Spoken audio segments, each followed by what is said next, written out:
जी हाँ फ्रेंड्स, आज का वीडियो में जो है फ्रेंड्स बाल विकास और शिक्षा शास्त्र से संबंधित महत्वपूर्ण प्रश्न इस वीडियो में लेकर आए हैं फ्रेंड्स।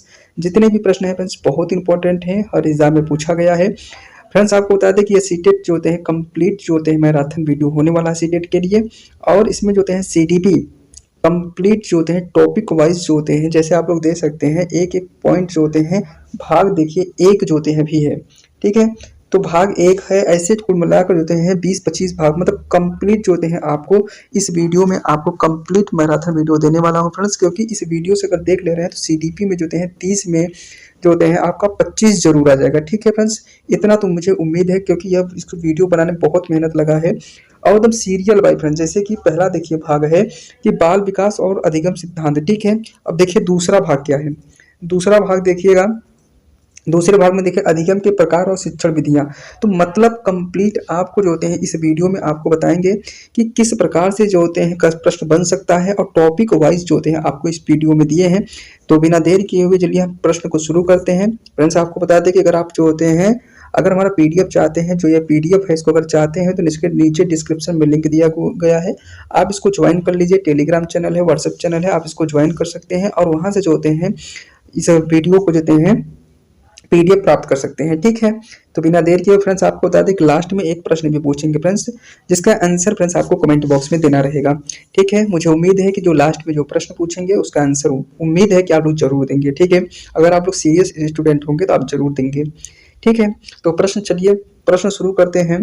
भाग एक है, ध्यान दीजिएगा। भाग एक है, भाग एक है कि बाल विकास और अधिगम के सिद्धांत, ठीक है। इससे संबंधित जितने भी प्रश्न होते हैं, जो जो महत्वपूर्ण प्रश्न बन सकते हैं उनको ले आऊं, ठीक है फ्रेंड्स। प्रश्न क्या है कि बाल विकास का अध्ययन किसके लिए महत्वपूर्ण है। तो ध्यान दीजिएगा फ्रेंड्स, जो बाल विकास का जो अध्ययन होता है, अगर शिक्षण योजना के लिए होता है, छात्रों का मूल्यांकन करने के लिए कह सकते हैं, और अधिगम प्रक्रिया, वह तीनों चीजों के लिए जो होते हैं फ्रेंड्स बाल विकास का अध्ययन जरूरी है। वेरी वेरी इंपॉर्टेंट प्रश्न है, आप इसको इसका सही जवाब ऑप्शन डी इसका मारेंगे, ठीक है। चलिए आगे बढ़ते हैं। प्रश्न नंबर ध्यान दीजिएगा, 2 नंबर का प्रश्न है। ध्यान दीजिएगा फ्रेंड्स, पूछा है कि पियाजे के संज्ञानात्मक विकास के सिद्धांत के अनुसार औपचारिक संक्रिया संक्रिया अवस्था माने सक्रिय अवस्था किस उम्र में होता है। तो ध्यान दीजिएगा फ्रेंड्स, जो संक्रियात्मक औपचारिक इसी को कहते हैं, इसी को नाम एक देते हैं फ्रेंड्स माने अमूर्त चिंतन, ठीक है फ्रेंड्स। इस अवस्था में बच्चा जो होते हैं अमूर्त चिंतन करने लगता है, और उसका जो होते हैं बच्चा जो होते हैं तार्किक ज्ञान करना शुरू करता है, ठीक है। इसका जो समय होता है फ्रेंड्स 11 से जो होते हैं 15 वर्ष के बीच में पियाजे महोदय मानते हैं। इसका सही जवाब ऑप्शन जो होते हैं इसका सी इसका सही जवाब हो जाएगा, ठीक है। अगला प्रश्न है, प्रश्न नंबर ध्यान दीजिए, स्कैप फोल्डिंग से है और वो है ब्रॉयगॉस्की से, ठीक है। इसको हिंदी में कहते हैं फ्रेंड्स पाड़, ठीक है, पाड़। पूछा क्या है कि स्कैप फोल्डिंग का सिद्धांत किसने दिया। तो ध्यान दीजिए फ्रेंड्स, स्कैप फोल्डिंग जो होते हैं सामाजिकता की बात करता है, कि जैसे आप किसी चीज को नहीं चला रहे हैं, जैसे कोई चीज नहीं आ रहा है तो दूसरा कोई आपकी सहायता कर दे रहा है, तो वही स्कैप फोल्डिंग है, ठीक है। जैसे अगर आपको साइकिल चलाना नहीं आता तो आपके पिता भाई कोई भी अगर आपको साइकिल पे बैठाकर थोड़ा दूर तक सिखा देता है तो वही स्कैप फोल्डिंग है। और यह सिद्धांत देने वाले जो थे फ्रेंड्स वह वाइगोत्स्की थे, ठीक है। इसका सही जवाब ऑप्शन जो होते हैं 20 का राइट जवाब हो जाएगा। अगला प्रश्न है, प्रश्न नंबर 4 नंबर का प्रश्न है कि सीखना एक सक्रिय प्रक्रिया है। तो यह कथन किसने दिया। तो यह जो है फ्रेंड्स दिया है जॉन ड्यूवी ने। तो इसको एकदम हूबहू एकदम याद कर लेना है कि सीखना एक सक्रिय प्रक्रिया है। यह कथन जो देने वाले जॉन ड्यूवी थे, ठीक है। इसका सही जवाब ऑप्शन जो होते हैं ए इसका राइट जवाब हो जाएगा। अगला प्रश्न है, 5वें नंबर का प्रश्न है कि बालक के रचनात्मकता का विकास कब अधिक होता है। तो रचनात्मकता का जो विकास होता है सबसे अधिक फ्रेंड्स जब वह बच्चे को स्वतंत्र सोच के लिए और माने उसको गतिविधि करने के लिए छोड़ दिया जाता है, तो उसका जो रचनात्मकता का विकास होता है बच्चे का बहुत तेजी से होता है। तो इसका सही जवाब हो जाएगा ऑप्शन इसका 20 का राइट जवाब हो जाएगा। नेक्स्ट प्रश्न है फ्रेंड्स, ध्यान दीजिएगा। प्रश्न नंबर आगे भाग, ध्यान दीजिएगा फ्रेंड्स, भाग जो होते हैं दूसरा गया अधिगम के प्रकार और शिक्षण विधियां। तो यह अधिगम के प्रकार और शिक्षण विधि से संबंधित प्रश्न नीचे जो निम्न होंगे, आगे जो आने वाले प्रश्न होंगे वह अधिगम के प्रकार और शिक्षण विधि से संबंधित प्रश्न होने वाले हैं। प्रश्न इसमें देखिएगा 6वें नंबर का प्रश्न है कि सक्रिय अधिगम में कौन सी विधि उपयुक्त है? तो ध्यान दीजिए, सक्रिय जो अधिगम होता है सबसे इसका अच्छा तरीका होता है परियोजना विधि। ठीक है फ्रेंड्स, परियोजना विधि से जो होते हैं बच्चा एकदम पूर्ण रूप से सक्रिय रहता है और अधिगम प्रक्रिया आसानी से कर लेता है। ठीक है, अगला प्रश्न है 7 नंबर का, ध्यान दीजिएगा। 7 नंबर में है कि सकारात्मक दृष्टिकोण का उद्देश्य क्या है? तो सकारात्मक दृष्टिकोण का जो उद्देश्य होता है फ्रेंड्स, वह अच्छे व्यवहार को प्रोत्साहन करता है। ठीक है, इसका सही जवाब हो जाएगा ऑप्शन जो होते हैं 20 का राइट जवाब हो जाएगा। फ्रेंड्स आपको बता दें कि इस वीडियो में जो होते हैं कंप्लीट जो होते हैं आपको मैराथन वीडियो यह देने वाले हैं, क्योंकि प्रत्येक पॉइंट से, प्रत्येक कंसेप्ट से जितने भी प्रश्न बनने की उम्मीद है सीटेट की जो परीक्षा आने वाली है, उन सभी प्रश्नों को इसमें इंक्लूड करके आपको इस कंप्लीट वीडियो में दिया हूँ। ठीक है, तो इसलिए अगर फ्रेंड्स हमारा मेहनत पसंद आए तो चैनल को सब्सक्राइब जरूर करिएगा, वीडियो को लाइक जरूर करिएगा और एक प्यारा भरा कमेंट जरूर करिएगा। प्रश्न नंबर 8 नंबर का प्रश्न है, ध्यान दीजिएगा कि किस सिद्धांत में कहा गया है कि बच्चे को उसके नजदीकी विकास क्षेत्र, जिसे कहते हैं फ्रेंड जेडपीडी, ध्यान दीजिएगा जेडपीडी में सीखना चाहिए। तो जेडपीडी में सीखना मतलब होता है फ्रेंड्स कि नजदीकी विकास क्षेत्र, ठीक है, में सीखना चाहिए। तो इसका सही जवाब हो जाएगा फ्रेंड्स वाइगोत्स्की का सामाजिक सांस्कृतिक सिद्धांत ऐसा जो होते हैं कहता है। तो इसका सही जवाब हो जाएगा ऑप्शन जो होते हैं बी हो जाएगा। अगला प्रश्न है 9 नंबर का प्रश्न है, अधिगम के लिए सबसे प्रभावी उपकरण कौन सा है? तो अधिगम का सबसे प्रभावी उपकरण जो होते हैं फ्रेंड्स अनुभवजन्य अधिगम होता है, क्योंकि फ्रेंड्स जो होता है बच्चा अगर कोई भी है वह अनुभव करके सीखेगा, तो यह सबसे प्रभावी उपकरण माना जाता है। इसका सही जवाब ऑप्शन जो होते हैं 20 का राइट जवाब हो जाएगा। अगला प्रश्न है, ध्यान दीजिएगा 10 नंबर का प्रश्न है कि बालक स्वाभाविक रूप से सीखता है, तो यह विचार किसका है? तो ध्यान दीजिए फ्रेंड्स, बालक स्वाभाविक रूप से सीखता है, यह विचार जो होते हैं रूसो का है। रूसो का कहना क्या था फ्रेंड्स कि जो होते हैं बालक को जो होते हैं प्रकृति में छोड़ दिया जाए और वह जो होते हैं स्वयं सीख जाएगा। उन्होंने कहा, रूसो महोदय ही कहते थे कि जैसे अगर मान लीजिए मोमबत्ती जल रहा है तो उसको बच्चे को छूने दीजिए एक बार, जब वो छू लेगा तो दोबारा अपना हाथ हटा लेगा, दोबारा नहीं कोशिश करेगा। तो यह जो होते हैं रूसो जो वैज्ञानिक है प्रकृतिवाद के जो होते हैं समर्थक माने जाते हैं। ठीक है, तो इतना प्रश्न आपको मालूम होना चाहिए कि बालक स्वाभाविक रूप से सीखता है, यह विचार रूसो का है। अगला प्रश्न है माने भाग नंबर 3, ध्यान दीजिएगा फ्रेंड्स, भाग नंबर 3 में है शिक्षण, ध्यान दीजिएगा शिक्षण शास्त्र और कक्षा प्रबंधन।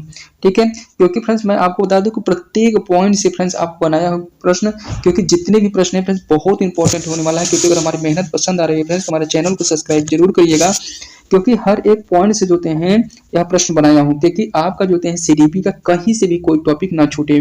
ठीक है, यहाँ तक कि समावेशी शिक्षा को भी समाहित कर लिया हूं, विभिन्न प्रकार जितने भी प्रश्न हैं उन सभी को इसमें समाहित करने की कोशिश किया हूं।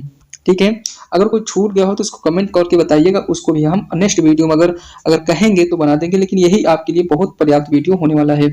प्रश्न है देखिए 11 नंबर का प्रश्न है कि प्रभावी शिक्षण का मुख्य उद्देश्य क्या है? तो जो प्रभावी शिक्षण का जो मुख्य उद्देश्य होता है फ्रेंड्स बच्चों को सीखने के लिए प्रेरित करना जो होते हैं इसका मुख्य उद्देश्य होता है। और किसका? प्रभावी शिक्षण का। इसका सही जवाब हो जाएगा ऑप्शन सी हो जाएगा, बच्चों को सीखने के लिए प्रेरित करना, यह जो होते हैं प्रभावी शिक्षण का मुख्य उद्देश्य होता है। अगला प्रश्न है, ध्यान दीजिएगा कि 12 नंबर का प्रश्न है कि शिक्षा का उद्देश्य बालक का समग्र विकास है, यह कथन किसने कहा है? तो यह किसने कहा है फ्रेंड्स? महात्मा गांधी ने कहा है। तो इसका सही जवाब ऑप्शन जो होते हैं ए इसका राइट जवाब हो जाएगा, शिक्षा का मुख्य उद्देश्य बालक का समग्र विकास होता है। ये वेरी वेरी इंपॉर्टेंट पॉइंट्स है, इसको आप जरूर याद कर लीजिए। ठीक है, तो यह किसका है? महात्मा गांधी का। अगला प्रश्न है 13 नंबर का प्रश्न है कि कक्षा प्रबंधन का मुख्य उद्देश्य क्या है? तो कक्षा जो प्रबंधन का जो मुख्य उद्देश्य होता है फ्रेंड्स वह जो होते हैं एक सुनिश्चित करना, क्या सुनिश्चित करना? प्रभावी अधिगम, मतलब एक अच्छा प्रकार से अधिगम माने जो सुनिश्चित करना जो होते हैं उसका मुख्य उद्देश्य होता है। इस प्रकार अगर देखा जाए तो इसका सही जवाब हो जाएगा फ्रेंड्स ऑप्शन सी हो जाएगा, प्रभावी अधिगम सुनिश्चित करना। ठीक है, अगला प्रश्न है 14 नंबर का प्रश्न है, ध्यान दीजिएगा कि शिक्षा मनोविज्ञान का उपयोग किस लिए किया जाता है? तो इसका सही जवाब हो जाएगा फ्रेंड्स, शिक्षा मनोविज्ञान का जो उपयोग होता है बालक के व्यवहार को समझने के लिए किया जाता है। इसका ये भी सही जवाब हो जाएगा। बालक योजना बनाने के लिए ध्यान दीजिएगा फ्रेंड्स का ये भी सही हो जाएगा, और मूल्यांकन करने के लिए। इस प्रकार अगर देखा जाए तो इसका सही जवाब हो जाएगा ऑप्शन डी हो जाएगा फ्रेंड्स, क्योंकि बालक का व्यवहार को समझना, पाठ्य योजना किस प्रकार से तैयार करना है, किस प्रकार से बच्चों को सामने प्रस्तुत करना है और उसका मूल्यांकन कैसे करना है, यह सभी हमको चीज जो होते हैं फ्रेंड्स वो हमको कौन बताता है, शिक्षा मनोविज्ञान होता है। ठीक है, शिक्षा मनोविज्ञान को पढ़ने से ही हमको समझ में आता है।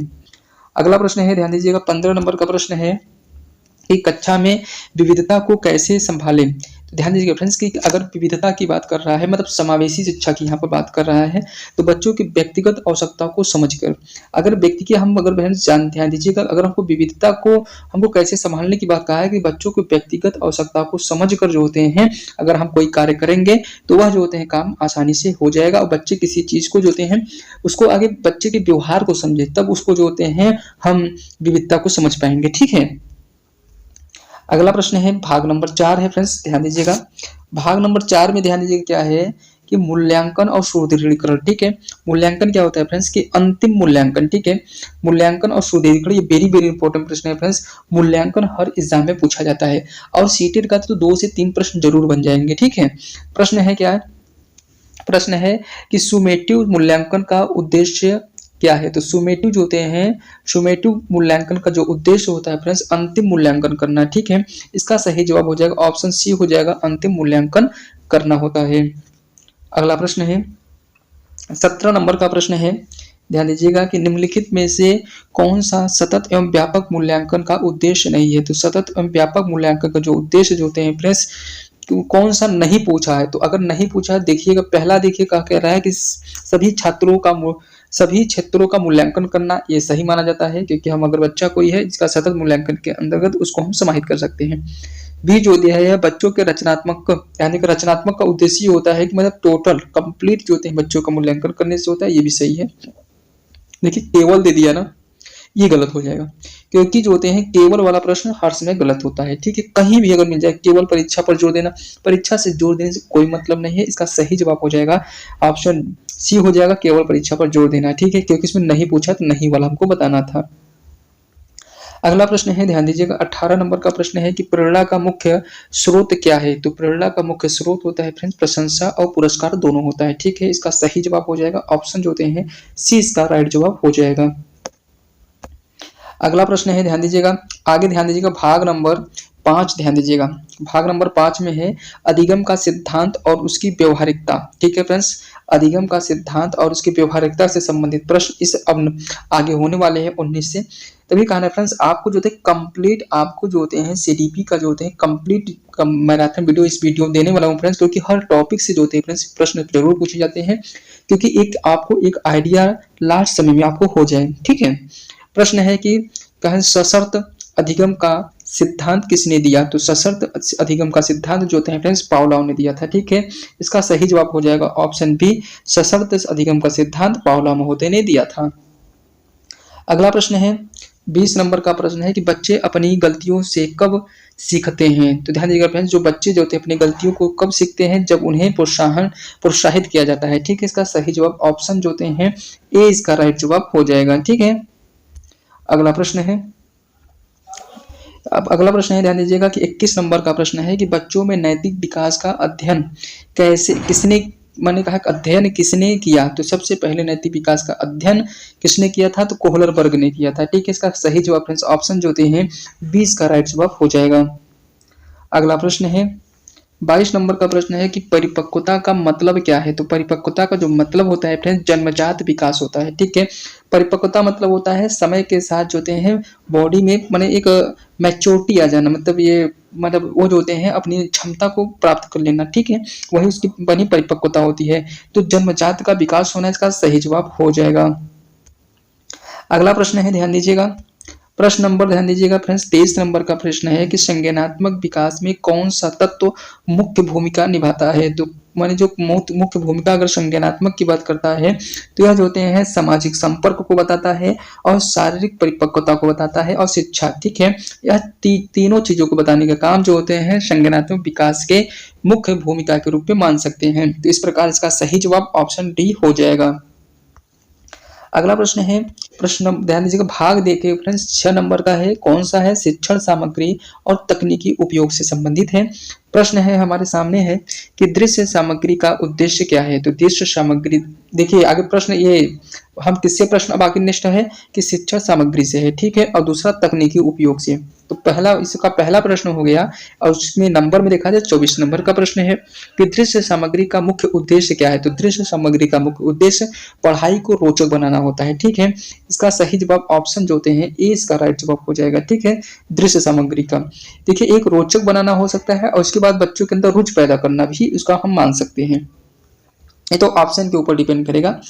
जो 25 नंबर का प्रश्न है कि ऑडियो वीडियो, ध्यान दीजिएगा, ऑडियो वीडियो सामग्री का प्रभाव किस प्रकार होता है। तो यह दीर्घकालिक स्मृति के लिए होता है, क्योंकि अगर कोई बच्चा अगर कोई ऑडियो विजुअल के माध्यम से देख ले रहा है तो वह जो होते हैं लंबे समय तक किसी चीज को याद कर सकता है या याद रहेगा बच्चे के, ठीक है। अगला प्रश्न है, ध्यान दीजिएगा, 26 नंबर का प्रश्न है कि स्मार्ट क्लास का मुख्य लाभ क्या है। तो स्मार्ट क्लास का मुख्य लाभ जो होते हैं अध्यापन प्रक्रिया को तकनीकी रूप से उन्नत बनाना होता है। इसका सही जवाब ऑप्शन जो होते हैं ए इसका राइट जवाब हो जाएगा कि अध्यापन प्रक्रिया को तकनीकी रूप से उन्नत बनाना स्मार्ट क्लास का मुख्य लाभ होता है। अगला प्रश्न है 27 नंबर का प्रश्न है, ध्यान दीजिएगा, 27 नंबर के प्रश्न में है, ध्यान दीजिएगा फ्रेंड्स, कि प्रभावी शिक्षण के लिए कौन सी तकनीक उपयुक्त है। तो देखिए मैंने कहा कि प्रभावी शिक्षण के लिए, प्रभावी शिक्षण मतलब होता है फ्रेंड्स कि ऐसे आप अनुमान लगा सकते हैं, प्रभावी मतलब ये होता है एक अच्छे प्रकार की, मतलब उपयुक्त शिक्षा के लिए कौन सा होता है। तो सबसे जो होते हैं खेल और गतिविधि आधारित जो होते हैं गतिविधि का उपयोग करना जो होते हैं प्रभावी शिक्षण के लिए सबसे उपयुक्त तकनीक माना जाता है। प्रभावी शिक्षा मतलब ऐसे शिक्षा जिससे कि बच्चे किसी चीज को आसानी से कोई भी विषय टॉपिक मैंने पाठ्यक्रम को समझ जाए, ऐसी शिक्षा विधि को उनको बताना है। तो यह जो होते हैं खेल और गतिविधि आधारित का प्रयोग करना, ठीक है। अगला प्रश्न है 28 नंबर का प्रश्न है कि ऑडियो, ध्यान दीजिएगा फ्रेंड्स, ऑडियो सामग्री का उपयोग किसके लिए किया जाता है। तो ऑडियो सामग्री का जो उपयोग होता है फ्रेंड्स वह सुनने का कौशल विकसित करने के लिए किया जाता है, ठीक है। जो ऑडियो का उद्देश्य होता है फ्रेंड्स, ऑडियो में सिर्फ आवाज आता है, ठीक है, इसमें वीडियो और पिक्चर्स कुछ नहीं दिखाई देता है, ठीक है। वो सुनने के कौशल को विकसित करने का काम ऑडियो सामग्री का करता है। अगला प्रश्न है, ध्यान दीजिएगा फ्रेंड्स, आगे भाग 7 है मूल्यांकन और पने परीक्षण, ठीक है। मूल्यांकन और परीक्षण वेरी वेरी इंपॉर्टेंट है और इससे प्रश्न पूछा जाता है, ठीक है। फ्रेंड्स आपको बता दें कि जो होते हैं इसमें जो होते हैं मैं सभी टॉपिक को कंप्लीट मैराथन वीडियो इसमें देने वाले हैं, क्योंकि इसमें हर टॉपिक से प्रश्न बनाया हूँ और भाग वाइज करके, ठीक है। क्योंकि जितने भी, जैसे कि आप अगर कोई किताब पढ़ते होंगे तो उसमें हर एक पाठ का नाम दिया होता है, तो ये पाठ ही समझिए, ठीक है, क्योंकि इसमें आप कंप्लीट आपको इसमें देने वाले हैं, ठीक है। प्रश्न है, ध्यान दीजिएगा, प्रश्न है 29 नंबर का प्रश्न है कि रचनात्मक मूल्यांकन का मुख्य उद्देश्य क्या है। तो रचनात्मक मूल्यांकन का उद्देश्य होता है सीखने की प्रक्रिया में सुधार करना। रचनात्मक मतलब होता है फ्रेंड्स कि किसी भी बच्चे के अंदर जो रचनात्मक जो ज्ञान है उसका कैसे मूल्यांकन किया जाए, उसका यह मुख्य उद्देश्य होता है, वो सीखने की प्रक्रिया में सुधार करता है, ठीक है। इसका सही जवाब ऑप्शन जो होते हैं सी हो जाएगा। अगला प्रश्न है 30 नंबर का प्रश्न है कि प्रारंभिक मूल्यांकन किसके लिए किया जाता है। तो प्रारंभिक मूल्यांकन किसके लिए किया जाता है, इसका सही जवाब हो जाएगा छात्रों की प्रारंभिक जानकारी के लिए जो होते हैं प्रारंभिक मूल्यांकन किया जाता है। इसका सही जवाब ऑप्शन ए हो जाएगा। अगला प्रश्न है 31 नंबर का प्रश्न है मौखिक, ध्यान दीजिएगा, मौखिक मूल्यांकन का उद्देश्य क्या है। तो मौखिक मूल्यांकन का जो उद्देश्य होता है फ्रेंड्स छात्रों की अभिवृत्ति क्षमता को समझना होता है, ठीक है। इसका सही जवाब ऑप्शन जो होते हैं ए इसका राइट जवाब हो जाएगा। अगला प्रश्न है 32 नंबर का प्रश्न है फ्रेंड्स, ध्यान दीजिएगा कि समूह मूल्यांकन का मुख्य लाभ क्या है। तो समूह मूल्यांकन का जो मुख्य लाभ होता है फ्रेंड्स वह बच्चों में, ध्यान दीजिएगा फ्रेंड्स, बच्चों में सहयोग की भावना विकसित करना है। इसका सही जवाब ऑप्शन जो होते हैं ए हो जाएगा, बच्चों में सहयोग की भावना विकसित करना है।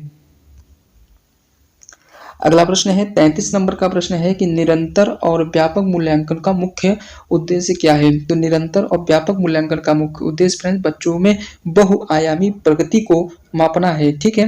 क्योंकि निरंतर और व्यापक मूल्यांकन मतलब बच्चे के निरंतर मूल्यांकन करना है, जिससे बच्चा जो होते हैं निरंतर उसमें क्या सुधार हो रहे हैं उसका परिवर्तन देखा जा सके, ठीक है। इसका सही जवाब हो जाएगा ऑप्शन जो होते हैं बी हो जाएगा, बच्चों की बहुआयामी प्रगति मापना होता है, ठीक है।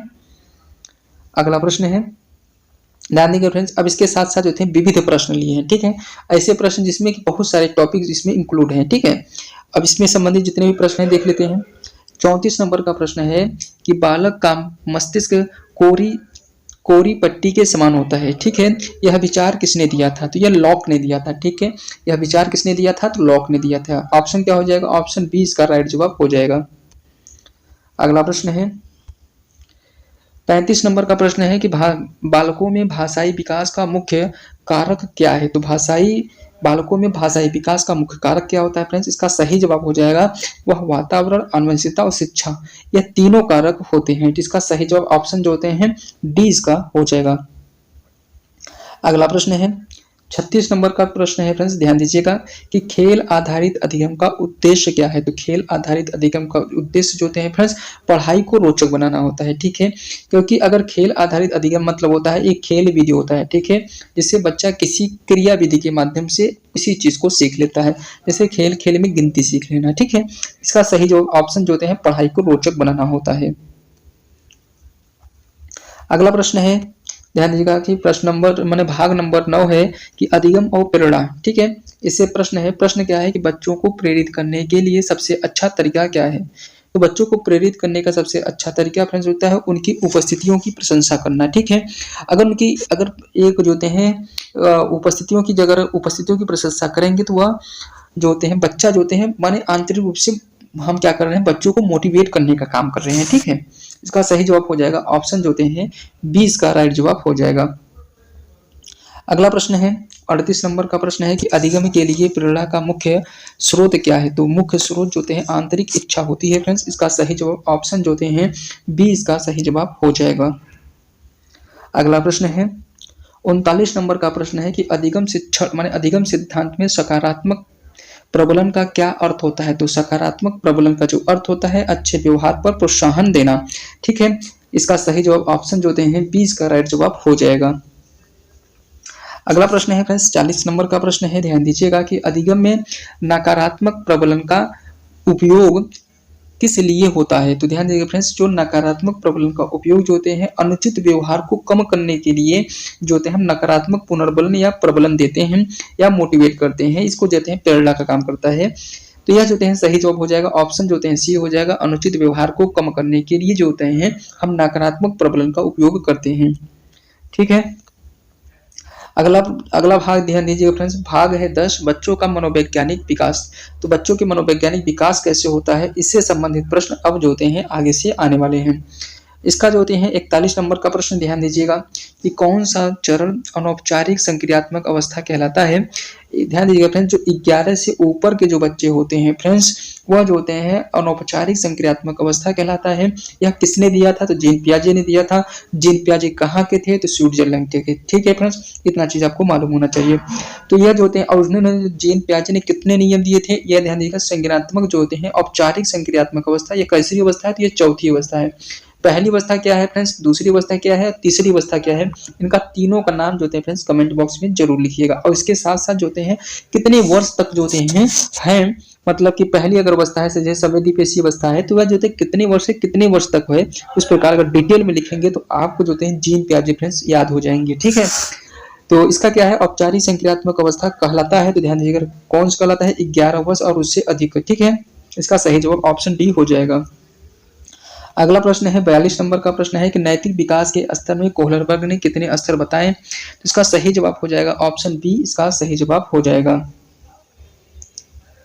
अगला प्रश्न है 43 नंबर का प्रश्न है कि संज्ञानात्मक असंतुलन का मतलब क्या है? तो मैंने कहा संज्ञानात्मक असंतुलन का जो मतलब होता है फ्रेंड्स विचार और व्यवहार का जो टकराव होता है वह असंतुलन जो होते हैं की बात करता है। संज्ञानात्मक असंतुलन विचार और व्यवहार का टकराव होता है, ठीक है। इसका सही जवाब ऑप्शन जो होते हैं सी इसका राइट जवाब हो जाएगा।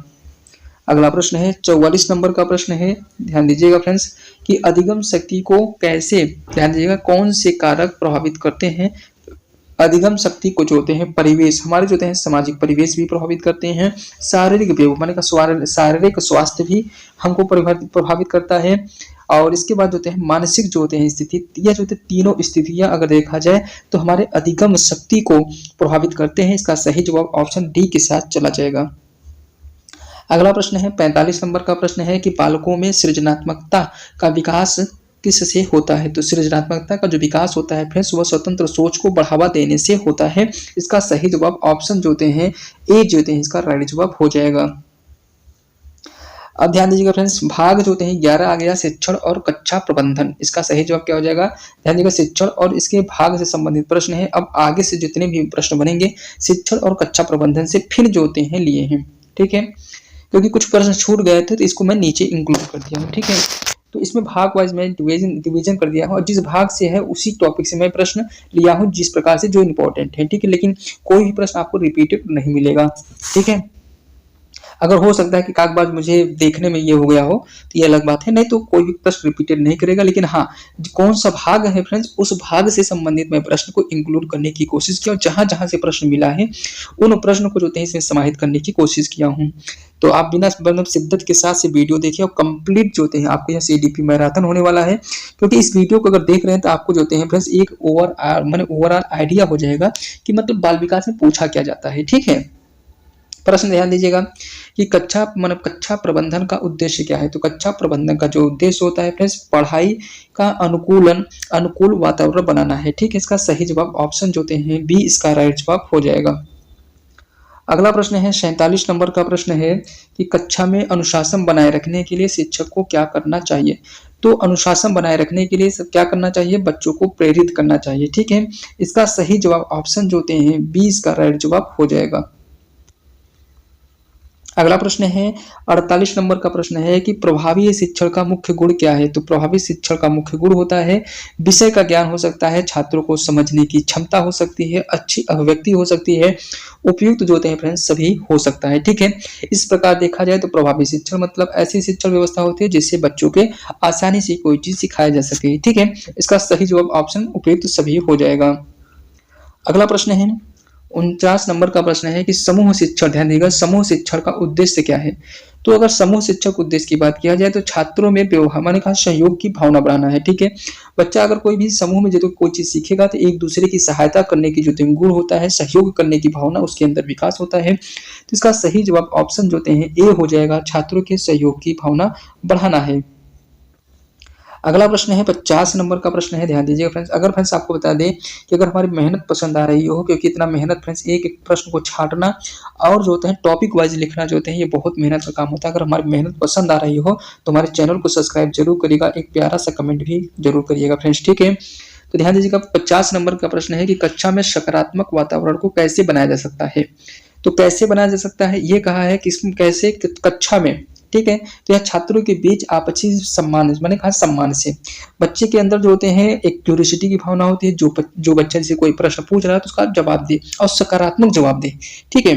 इसको नकारात्मक ना करे। तो इससे क्या होगा, कक्षा के जो बीच जो होते हैं एक जो होते हैं एक अच्छा वातावरण बन पाएगा। अधिगम मैंने कहा कि मैंने सीखने सिखाने की प्रक्रिया, ठीक है।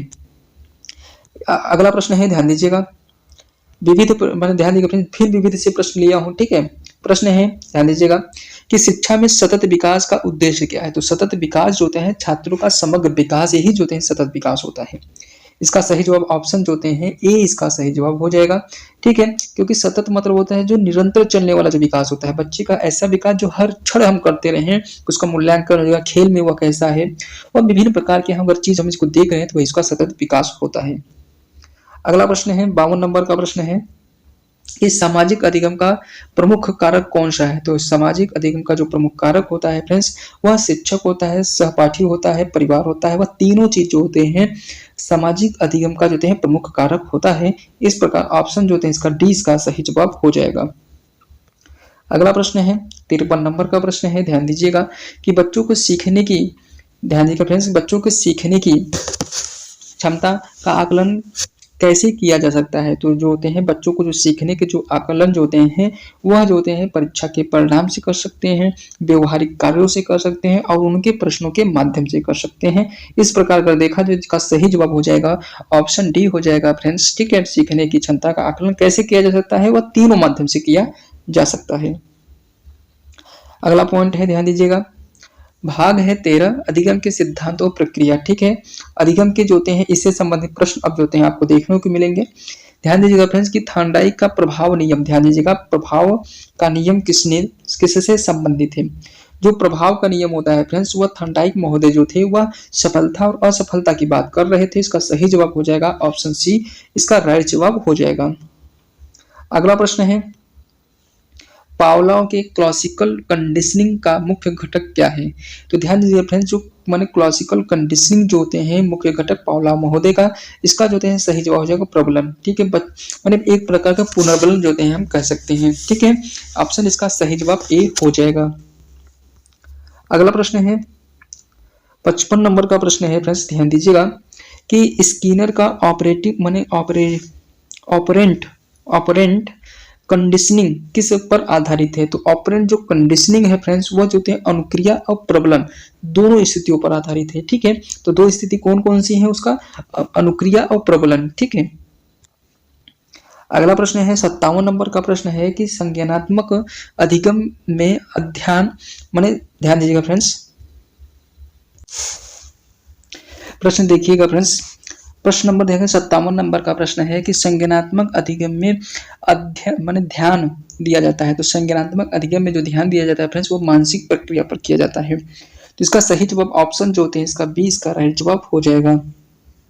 ठीक है, अगला प्रश्न है 58 नंबर का प्रश्न है कि वाइगोत्स्की के, ध्यान दीजिएगा फ्रेंड्स, वाइगोत्स्की के सांस्कृतिक सामाजिक सिद्धांत का मुख्य बिंदु क्या है। तो सांस्कृतिक सामाजिक सिद्धांत का मुख्य बिंदु होता है फ्रेंड्स सामाजिक और सांस्कृतिक संदर्भ होता है। इसका सही जवाब ऑप्शन जो होते हैं 20 का राइट जवाब हो जाएगा।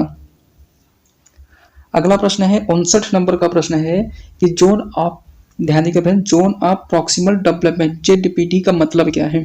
तो जेडपीडी का जो मतलब होता है फ्रेंड्स, बच्चों की क्षमता को सहायता, ध्यान दीजिएगा फ्रेंड्स, बच्चों को सहायता से पूरी हो सकती है। ठीक है, इसका सही जवाब ऑप्शन जो होते हैं 20 का राइट जवाब हो जाएगा। अगला प्रश्न है, ध्यान दीजिएगा, आगे भाग ध्यान दीजिएगा कौन सा है कि बच्चों में मूल्य और नैतिकता। तो ठीक है, बच्चों में जो होते हैं मौलिक जो मूल्य होता है और नैतिकता के विषय में प्रश्न है।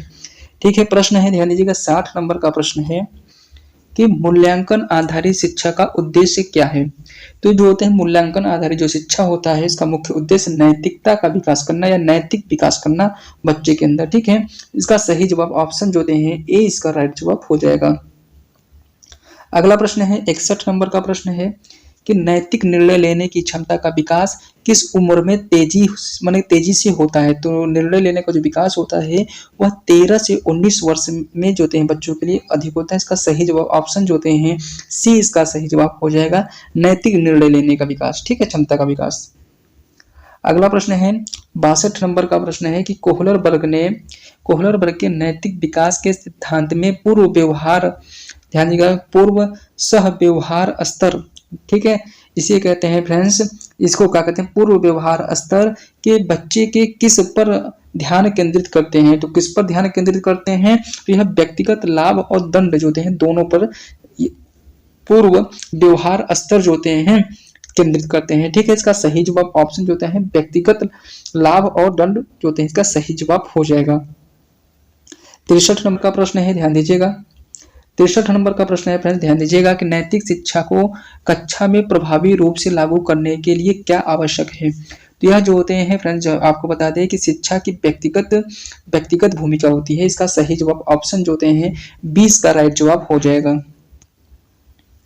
अगला प्रश्न है, ध्यान दीजिएगा कि भाग नंबर जो होते हैं 15 है कि बालकों की विशेष आवश्यकता, ठीक है, माने यह जो होते हैं बालकों की विशेष आवश्यकता से संबंधित प्रश्न होने वाला है।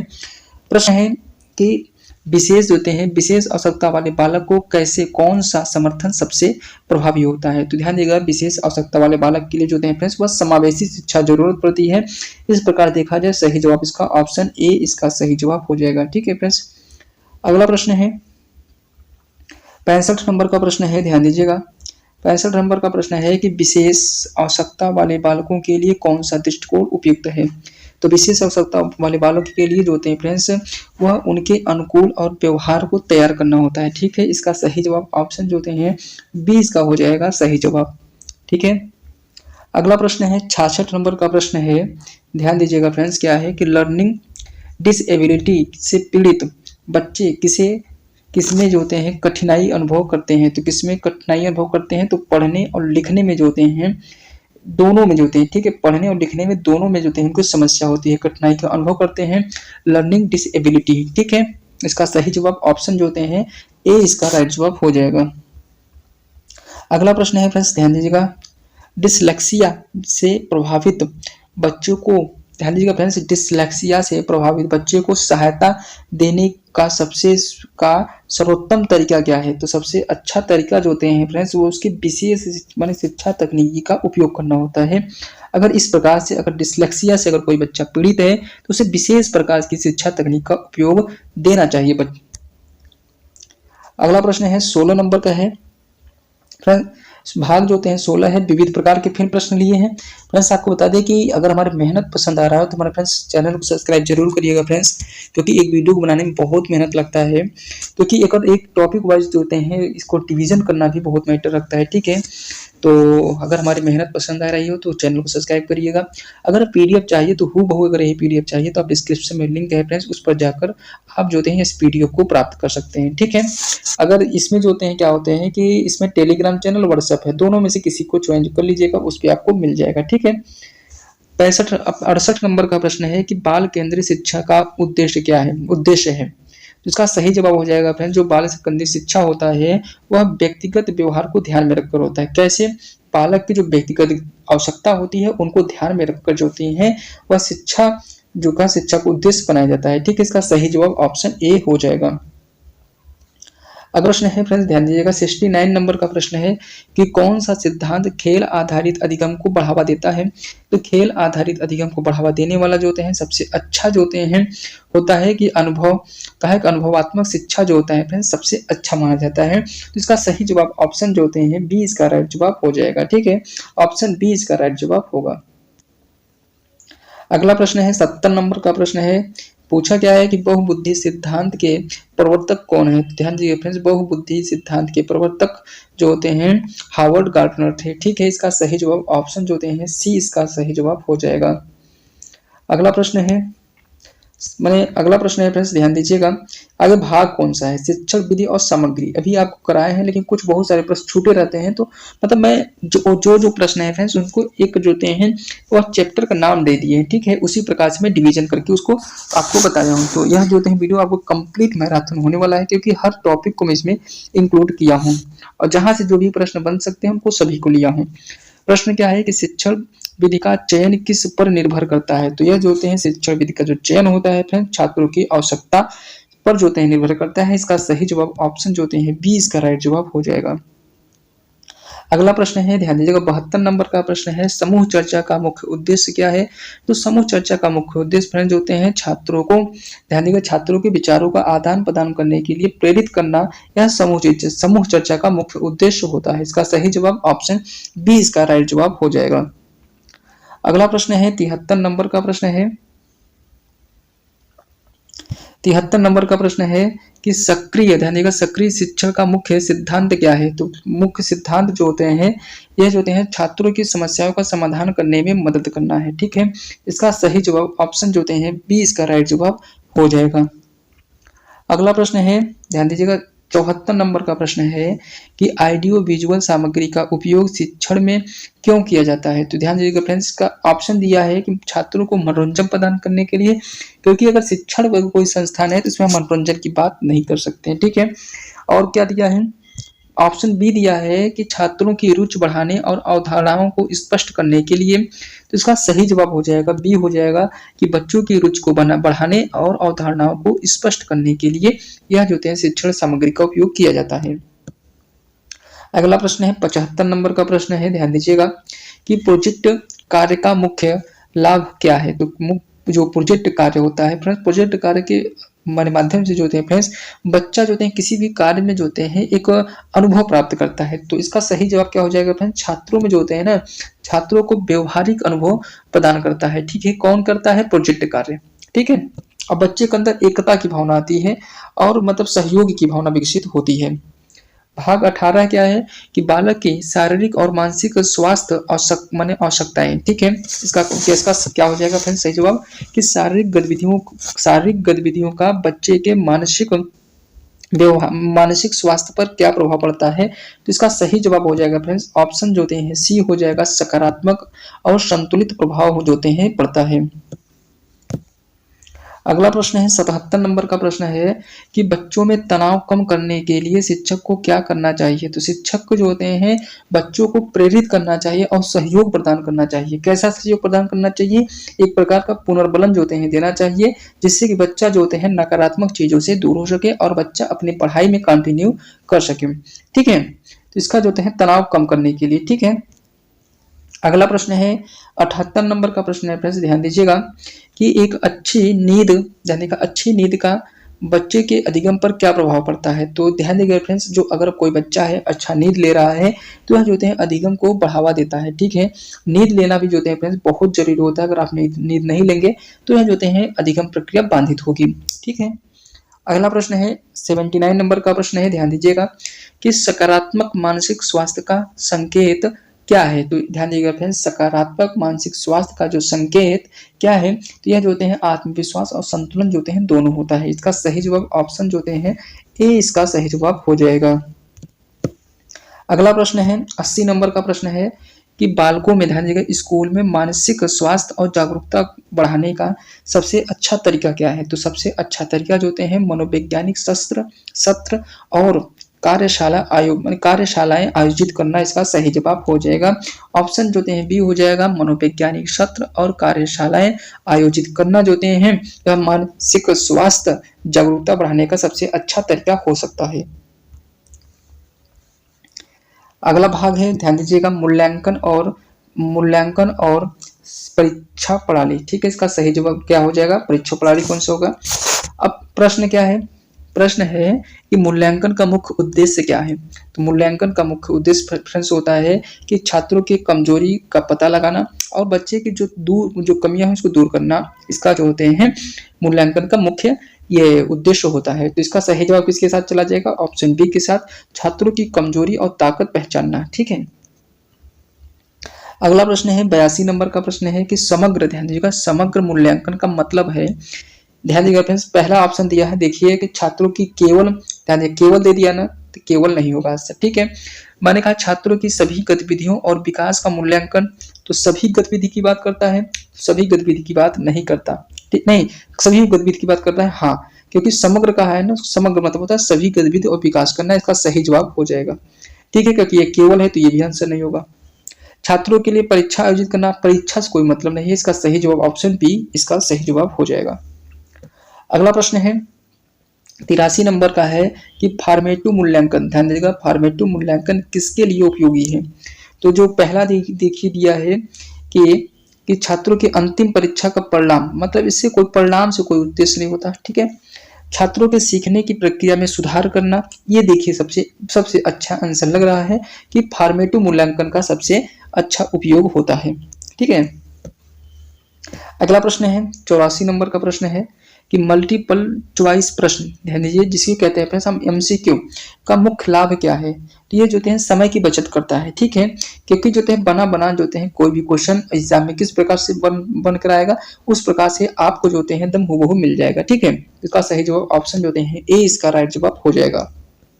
अगला प्रश्न है 85 नंबर का है कि मूल्यांकन रिपोर्ट का उद्देश्य क्या है? तो मूल्यांकन रिपोर्ट का उद्देश्य है छात्रों की प्रगति को जानकारी देना। ठीक है, प्रगति की जानकारी देना माने मूल्यांकन रिपोर्ट, जो इसको ऐसे समझ सकते हैं जो रिपोर्ट कार्ड बनता है कि जो बच्चों का जो अंक पत्र बनता है उसका जो है जिससे कि हम ये अनुमान लगा पाते हैं कि बच्चा पास हुआ है कि फिर। यह चीज हमसे अगर पूछा जाए तो इसका काम क्या है? तो इसका बताया है छात्रों की प्रगति की जानकारी देना। ठीक है, इसका सही जवाब ऑप्शन जो हैं बी इसका राइट जवाब हो जाएगा। अगला प्रश्न है भाग, ध्यान दीजिएगा भाग 20 नंबर है समावेशी शिक्षा। ध्यान दीजिएगा समावेशी शिक्षा फ्रेंड्स आपको बता दें कि एक वीडियो बनाने में बहुत मेहनत लगता है, क्योंकि छोटी छोटी टॉपिक को निकाल कर एक वीडियो में समाहित करना, एक कंप्लीट मैराथन वीडियो देना फ्रेंड्स बहुत मेहनत का काम होता है। अगर हमारी मेहनत पसंद आ रही हो तो चैनल को सब्सक्राइब जरूर करिएगा। ठीक है फ्रेंड्स, और एक प्यारा सा मोटिवेशन करिए, लास्ट में एक प्रश्न भी पूछेंगे जिसका आंसर फ्रेंड्स आपको कमेंट बॉक्स में जरूर दीजिएगा।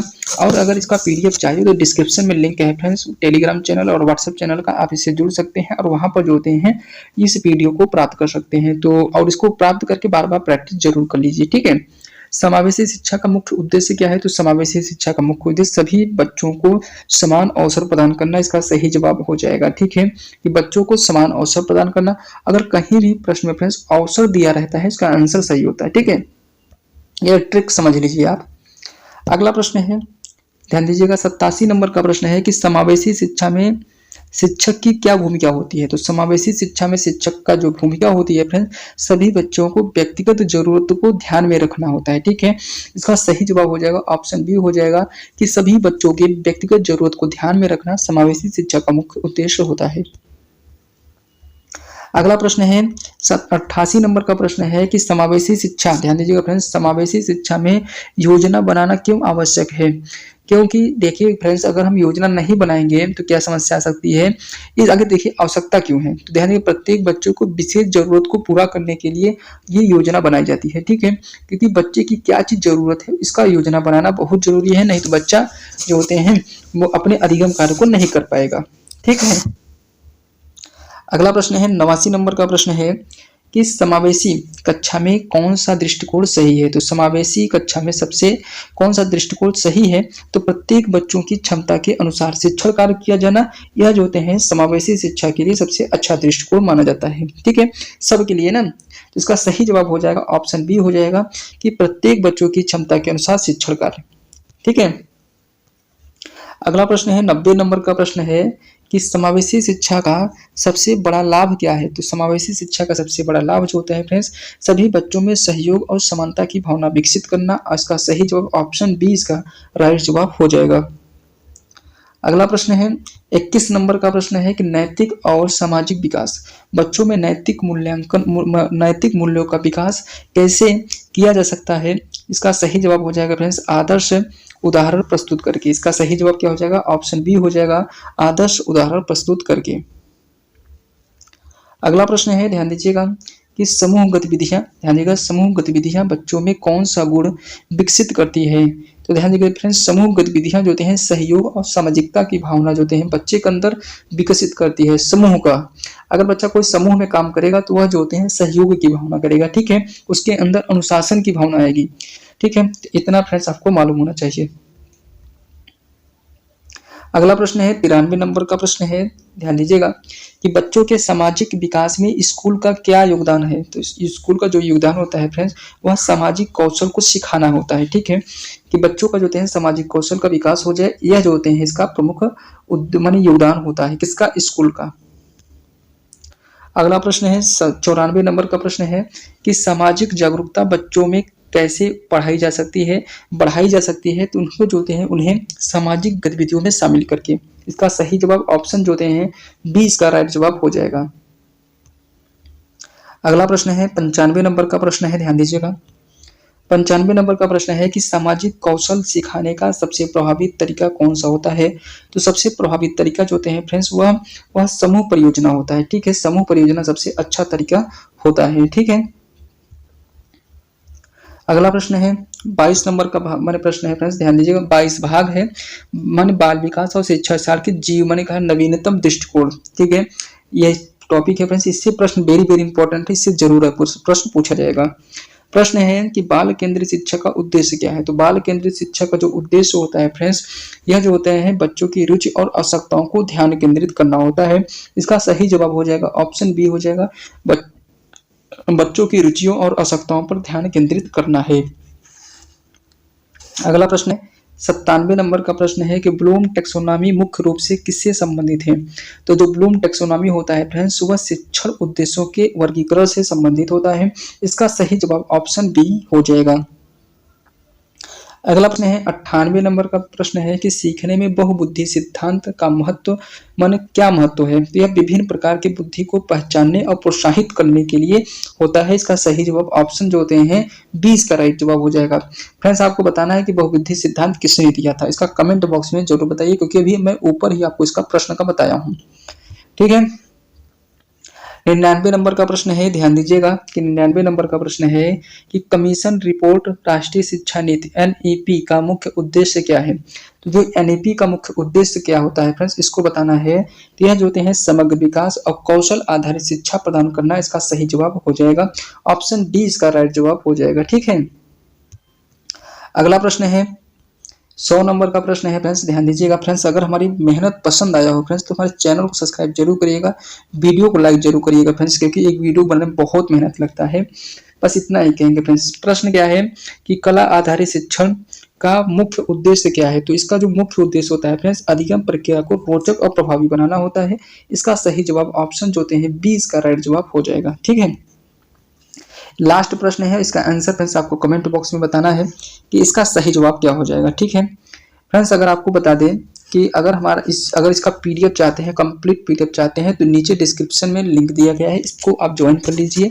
यहाँ पर प्रतिदिन का पीडीएफ जो होते हैं आपको मिल जाएगा, और पूरे पीडीएफ जो होते हैं कंप्लीट, बहुत सारे पीडीएफ है, आप इसको रिवीजन करके आप अपने प्रैक्टिस मजबूत कर सकते हैं। आप किसी भी प्रश्न को याद कर सकते हैं, क्योंकि आपको बना बना मिल जाएगा। ठीक है, एक चीज फ्रेंड्स, अगर हमारे जो होते हैं, अगर मेहनत पसंद आया तो हमारे चैनल को सब्सक्राइब जरूर करिएगा, वीडियो को लाइक जरूर करिएगा फ्रेंड्स, क्योंकि मुझे उम्मीद है कि आप लोग जो होते हैं इस प्रश्न का आंसर भी देंगे, और इसके साथ साथ एक प्यारा सा कमेंट करेंगे फ्रेंड्स, जिससे कि मुझे एक अंदर से मोटिवेशन मिल सके। ठीक है, प्रश्न क्या है कि बच्चों में उत्सुकता और पूछताछ की प्रवृत्ति किस प्रकार से विकसित होती है? प्रश्न है, ऑप्शन क्या है प्राकृतिक रूप से, शिक्षक द्वारा प्रोत्साहन से, बच्चों के लिए पारिवारिक संवाद से, उपयुक्त सभी। तो यह इसमें से कौन सा आंसर होगा? चार में से एक ही आंसर होगा, जिसको कौन सा आंसर होगा फ्रेंड्स, इसको आपको बताना है। ठीक है, तो यह जो होते हैं आपको बताना होगा। ठीक है, बस इतना ही कहेंगे। तो आज के लिए फ्रेंड्स इतना ही, लेकिन फ्रेंड्स चैनल सब्सक्राइब जरूर कर लीजिए फ्रेंड्स, क्योंकि बहुत मेहनत लगता है, और आप लोग बहुत अच्छा सपोर्ट भी कर रहे हैं, और कमेंट जो होते हैं जरूर करिएगा फ्रेंड्स। ठीक है, कुछ न कुछ जरूर करिएगा। तो आज के लिए इतना ही फ्रेंड्स, धन्यवाद।